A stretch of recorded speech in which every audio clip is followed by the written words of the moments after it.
เฮ็ดบัตรแรงงาน12,000บ่แพงแล้วเนาะ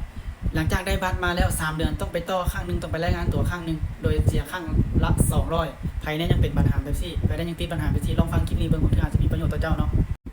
วิธีรายงานตัวแบบบ่ให้เสียเงิน200ต่อ3เดือนเนาะคือเฮาสิรายงานตัวแบบออนไลน์เนาะบ่ว่าจะรายงานตัวอยู่ในโน้ตบุ๊กในคอมพิวเตอร์หรือว่าในโทรศัพท์ก็ได้เนาะแค่เฮามีอินเทอร์เน็ตเนาะเฮามาเริ่มกันเลยขั้นตอนที่เฮาเข้ามาที่ Google เนาะเข้ามาที่ Google พิมพ์คำว่ารายงานตัวออนไลน์เนาะรายงานตัวออนไลน์90วันเนี่ยคลิกเข้าไปเลยหลังจากนั้นมันจะขึ้นมา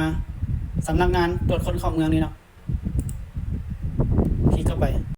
หลังจากนั้นเราจะได้หน้าแบบนี้เนาะแล้วเราเลื่อนลงมาแล้วเราจะเห็นตัวนี้นี่ตัวนี้90วันเนี่ย90 day ออนไลน์เนี่ยคลิกเข้าไป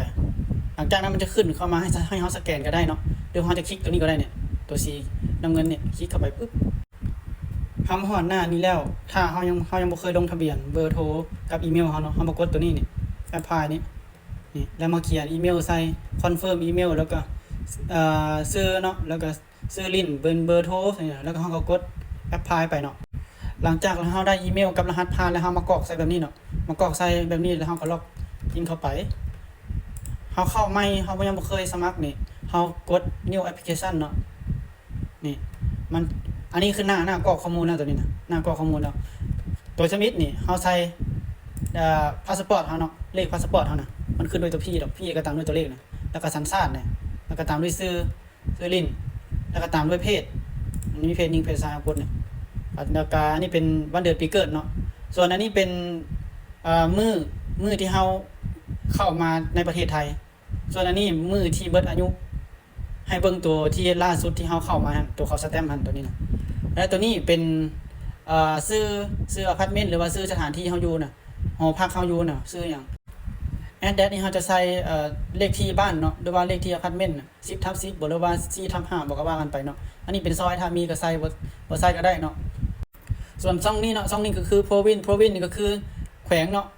เฮาสิใส่เป็นปทุมธานีหรือว่านนทบุรีอยู่กทมก็ว่ากันไปเนาะส่วนอันนี้เป็นอำเภออันนี้เป็นตำบลเนาะอันนี้ก็ใส่เลขโทรเข้าไปเนาะเบอร์โทรศัพท์เฮาน่ะ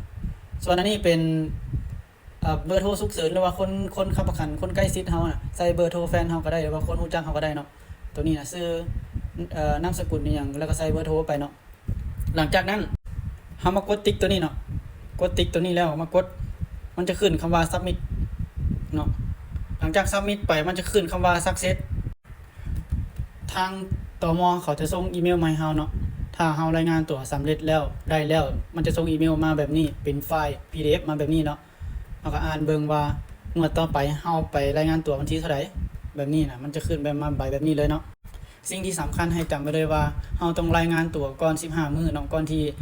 บัตรจะครบกำหนดฮอดมื้อไปต่อเนาะแล้วสิ่งที่สำคัญที่2ก็คือเฮาต้องไปให้เขารายงานตัวให้เฮาก่อนเฮาได้บัตรมาแล้วเนาะเฮาต้องให้ทางตัวแทนเขาไปรายงานตัวให้เฮาก่อนต้องเสียก่อน200เพื่อเขาสแตมป์ให้เฮา